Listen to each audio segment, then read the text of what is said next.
Hi, everyone.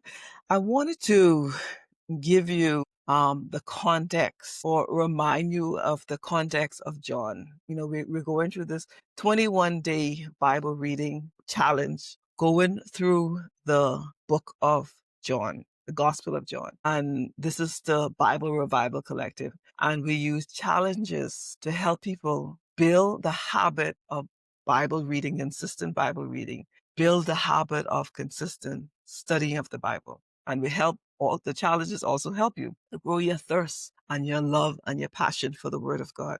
We're doing all but I know, but that's what the aim is. So I wanted just to do a little. I'm trying to keep this as brief as possible, but do a reminder of John, the book of John. One of the things when you study the Bible is you understand the context, the background, the author, who's the author writing to, why are they writing it, so that it opens up the Bible, it opens up the Bible to you, the particular verse you study in the particular chapter, it opens it up. And so I just want to give you a context on John, context and a summary on John. There are four Gospels. There's Matthew, Mark, Luke, and John. Four different perspectives written by four different people. John's Gospel is very different from Matthew, Mark, Luke. Okay? Matthew, Mark, and Luke, in fact, are called the Synoptic Gospels. Events and circumstances in those three Gospels are very much similar. John takes a very different curve, a very different avenue, very different perspective. His gospel is very different. So John basically wants to show you two things. He wants to let you know Jesus was the Son of God. He was God in flesh. God come to earth. The Word become flesh and dwell among us. The Word became flesh and dwell among us. And so he wants you to know Jesus, to know who he was, and to become more intimate with him. John wants you to experience, he wants to help, let me start again. He wants to help people experience spiritual life, which comes through belief or believing in Jesus Christ. So when we believe, confess your sins, believe in your heart, accept Jesus as your Lord and Savior, your life, you experience a spiritual rebirth. You're no longer spiritually dead. You're now spiritually alive. And John wants you to experience that by looking at his gospel. He gives you a perspective on Jesus' ministry and life for you to experience Jesus, to experience him as the Son of God. He is the Son of God. He is the Son of God. That he is Word. The Word come alive. The Word become flesh and dwell among us. That is where John starts it off. And so there are 5 sections I want to go through to the book of John. The first section is the incarnation of the Son of God. When you think of the word incarnation, it means when a deity or when a God takes on a human form, when a God or deity takes on human form. And so John starts it off in John 1 and 1. Let me pull it up to make sure I love to make sure I quote the Bible correctly along with my notes. And so the first verse said, in the beginning was the Word, and the Word was with God, and the Word was God. He was in the beginning with God. The Word, Jesus, became flesh. All things were made through him, and without him was not anything made that was made. In him was life, and the life was the light of men. The light shined in darkness, and the darkness had not overcome it. So John takes us back to before creation. You see that? Before creation. When you go to Luke, the first, go back to the first, Luke chapter 1. Luke starts off with, he's given dedication to Theophilus. Then he's talking about foretelling John the Baptist. So he starts off with how John the Baptist, the birth of John the Baptist, is foretold. Then he goes into how the birth of Jesus is foretold. And then he goes into Mary visit Elizabeth. You see that? Very different than John. And when you go to Mark, which is very short gospel, Mark is like 16? Yeah, 16 chapters. Very short. So Mark says, in the beginning of the gospel of Jesus Christ, the Son of God, as is written in Isaiah, the prophet. So Mark starts off with John the Baptist prepares the way. See that? And then Matthew gospel. And Matthew, going back to Matthew starts with the genealogy of Jesus Christ. See the difference? So John goes way back before creation and shows us that the Word, Jesus was the Word, and the Word became flesh and dwelt among us. And so John, in the first section, John also introduces us to John the Baptist, the forerunner. Mark, and Luke talk about John the Baptist. You see how important John the Baptist is in the ministry of Jesus Christ. Remember, between the Old Testament and the New Testament, there is 400 years of silence. There's no prophetic voice.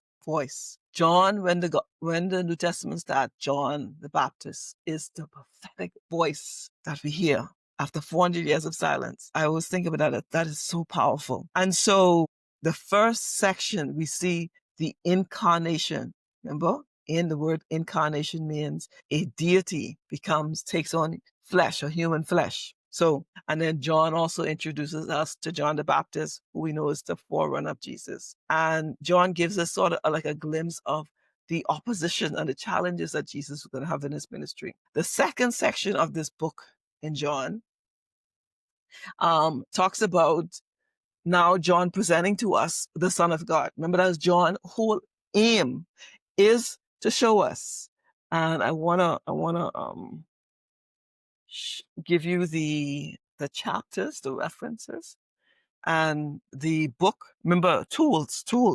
This is the book that I use. Talk Through the Bible. It basically gives you a summary and an index of every book of the Bible, the layout, the author. When you want to, this is a good tool for context, developing the context for your understanding and developing your context, getting information for your context for your Bible. Okay. So the second section of John is from chapter 1 to chapter 5. Okay. Is the presentation of Jesus as the Son of God. Okay. So in this section, again, Jesus is scrutinized, and it's amazing the opposition that Jesus goes through. It's amazing, the opposition, continual opposition. And then John the Baptist, again, introduces us to Jesus and then directs his disciple to Jesus, which I admire. I've covered this already. I admire John the Baptist and Moses for that, to come be first, but to release it to the next person, and then to move off the scene. That was John the Baptist's purpose. And then John, the Apostle John, the writer of the gospel, takes us through 7 specific miracles that Jesus did. And John is using these 7 miracles to show us, these are John's evidence to show us that Jesus was the Son of God. Jesus did more than 7 miracles. Jesus did many miracles. Okay? He did many miracles, but John extracts from the volume of miracles or the repertoire or the resume of Jesus, and he puts his focus on these 7 miracles to show you that this is the Son of God. Okay? And these 7 miracles also are powerful because they also show you about how, and I want to make sure read how our life is transformed or changed when we put our faith in Jesus Christ. Okay, so the miracles, the 7 miracles that John focuses on, these are not the only miracles that Jesus did, but these are miracles that John is using to prove to the readers, to prove to us that Jesus is the Son of God.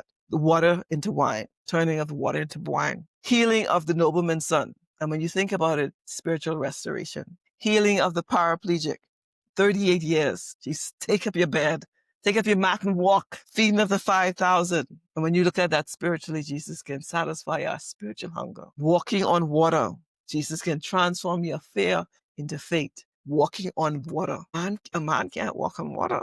How could a man take the smaller lunch and feed 5,000? Remember, we said that was most likely 5,000 men, and count the women and the children. So estimate about more than 5,000, maybe up to 15,000 or so persons.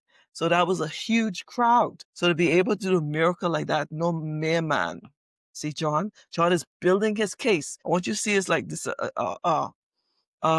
case in court where John is building his case, presenting his case to audience, to a judge, that Jesus was the Son of God.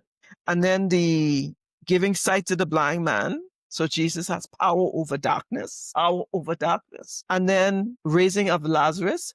Jesus can raise people from death to life, spiritually dead to eternal life, spiritually dead to the abundant life, spiritually dead to life in Christ Jesus. So these are 7 miracles: water to wine, healing of the nobleman's son, healing of the paraplegic, feeding the 5,000, walking on water, giving sight to the blind, raising of Lazarus. Show us, John is using them to show us that Jesus is the Son of God. And so that's the third section is opposition to the Son of God. Okay? This is the third section of the Gospel of John. And this is from chapter 5 to end of chapter 12. And we're like in our journey in the challenge, that's where we are now. We're on day 10. Okay, so we're in this section, and you see the level of opposition that Jesus encounters. The level of opposition intense, and the opposition increases, which leads to his crucifixion. So in this section, you see the unbelief and the belief and unbelief that Jesus encounters. And it's amazing that Jesus did those great, powerful miracles, great and powerful miracles, and he still encountered opposition. He still encountered unbelief. Okay? So John now focuses on um, John now focuses on the growing confrontation that Jesus encounters. And you see how he's laying a pattern, because that opposition, that confrontation leads to Jesus' crucifixion. But there are persons who received him, but the opposition, still a lot of opposition. And you would think, boy, it's amazing how Jesus handled that, the level of opposition. So the next section is preparation of the disciples. And that's the fourth section. And this section speaks volume. It speaks volume, because think about it. Jesus knew he was going to die in a very short time. He knew that he was going to leave these men who he traveled with, and also there were also women who's also disciples. He was leaving them, his disciples, and he knew that what was coming was going to be very traumatic for them. It's going to be a lot of uncertainty, a lot of challenges. So how do you prepare them to navigate through what's coming? How do you prepare them to navigate with you not being there? How do you prepare them to navigate based on the traumatic experience that they're going to see you dying? They're going to see you placed on a cross. They're going to see you leave them. How do you prepare them for that? And that's what Jesus does in chapter 13, when we go to chapter 13 to chapter 17, the preparation of the disciples by the Son of God. And that is, man, that's going to be, I'm looking forward to that. And so you have really 5 chapters that focus on how Jesus comforts, he reassures these followers who no doubt had their own expectation of Jesus' ministry and what he was going to do and what they thought he was going to do. And now he's telling them, listen, I'm going to die.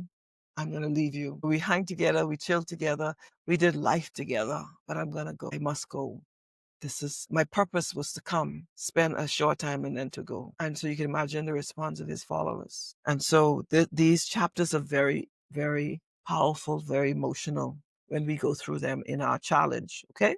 And so, it consists of the upper room discourse, by Jesus. I like to talks about the Holy Spirit, servanthood, abiding in Christ. I'm looking forward to those chapters. And then the last chapters of John, chapter 18 to chapter 21, deals with the crucifixion and the resurrection of Jesus. So John records Jesus' prayer and his high priestly prayer.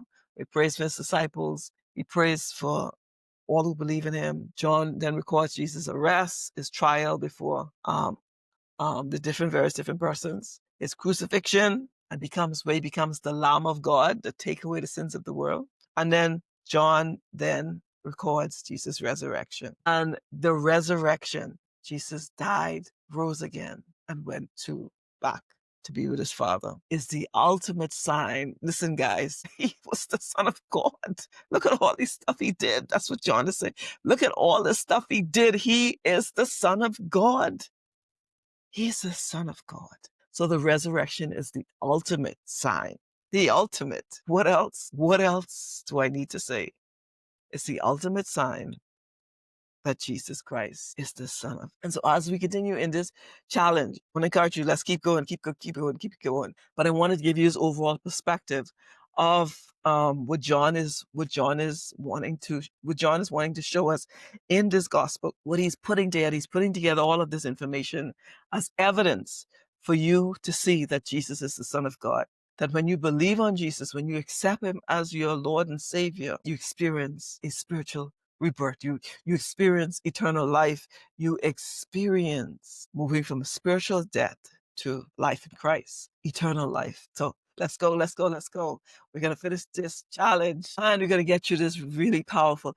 This book, once we understand it, is going to transform you, your mindset, transform how you see the Bible, transform Jesus, how you see Jesus and what you understand about Jesus. We get through this book. We will get through this book. Thank you so much. Thank you, thank you, thank you. And this is the context of the entire book. So we understand the different sections. We understand what John is trying to show us. Thank you so much. Bye now.